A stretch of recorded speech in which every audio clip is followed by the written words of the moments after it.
ओम श्री परमात्मा ने नमो। मानव जीवन में शांति प्राप्ति करने हेतु व्यवहार शुद्धि, साधन शुद्धि तथा मानवता के भक्तिपूर्ण भक्त के लक्षण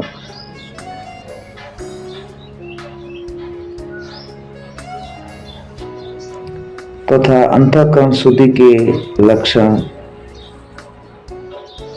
जिससे मोक्षार्थी जिज्ञासु अपना जीवन बना सके। निषिद्ध लक्षणों का त्याग करना और तन मन वाणी के दोषों का स्वार्थ त्याग करना ही जीवन की पवित्रता है।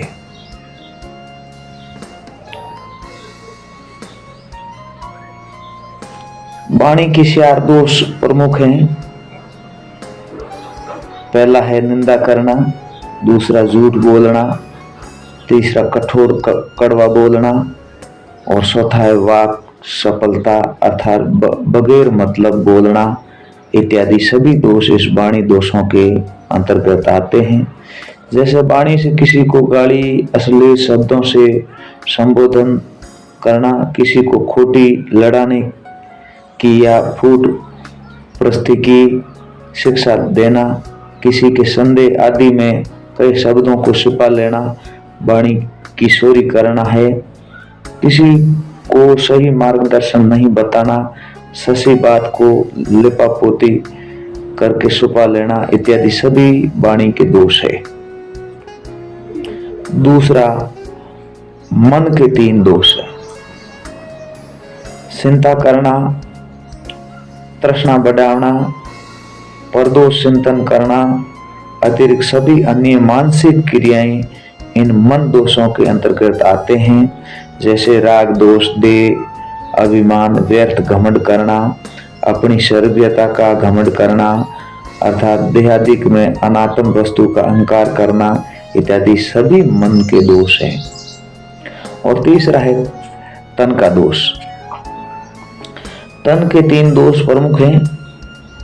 चोरी करना, यारी पर नारी रमण करना, हिंसा जीवों को मारना सताना, मांस मदिरा सेवन करना इनके अंतर्गत अतिरिक्त शारीरिक अत्याचार, लूट मारना इत्यादि सभी शरीर के दोष हैं। ये दोष क्यों उत्पन्न होते हैं? देहादिक अनात्म वस्तु विशेष पदार्थों में आसक्ति के कारण अनात्म पदार्थों को सत्य मानने से विशेष सांसारिक पदार्थों में आसक्ति हो जाती है।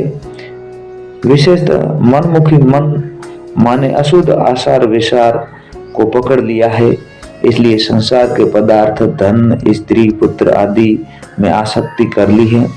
इसीलिए वो लक्ष्य राशि योनि में जाने का रास्ता है। क्योंकि सभी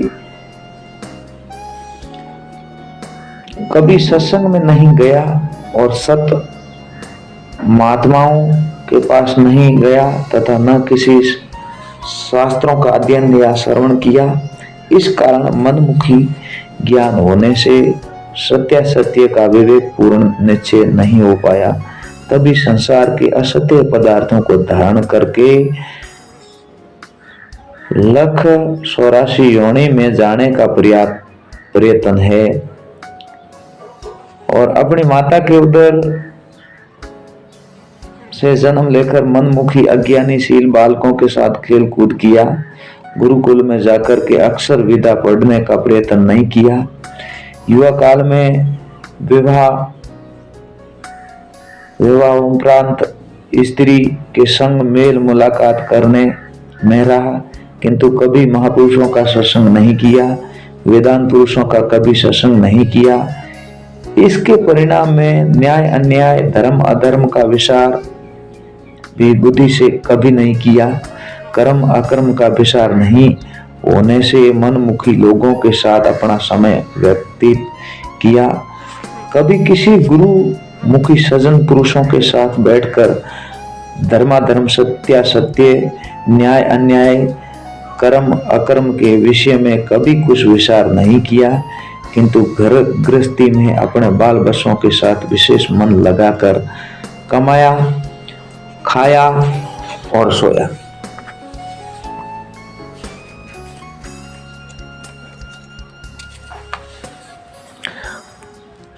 प्रथम तो मनुष्य जन्म पाकर मानव धर्म लक्षण हमारे में नहीं घटते, इसलिए जन्म कल्प वृक्ष चिंतामणि तुल्य पाकर के भी अज्ञान, आलस्य, प्रमाद में अपना अमूल्य समय व्यर्थ में ही खो दिया। क्योंकि हमारे में मानव लक्षण भी नहीं पाए, ये बड़े खेद महा अफसोस अथवा शोकमयी चिंता का विषय है। ऐसा मानव जन्म पाकर भी मनुष्य श्रेणी में नहीं आया। संसार के व्यवहार में मानव को 4 प्रकार से बर्ताव करना चाहिए।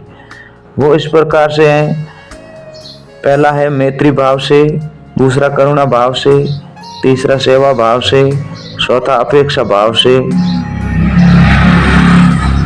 अर्थात मैत्री भाव विद्या में, धन में, शक्ति में अपने समान हो, उनके साथ मित्रता करके मैत्री भाव का व्यवहार करना चाहिए।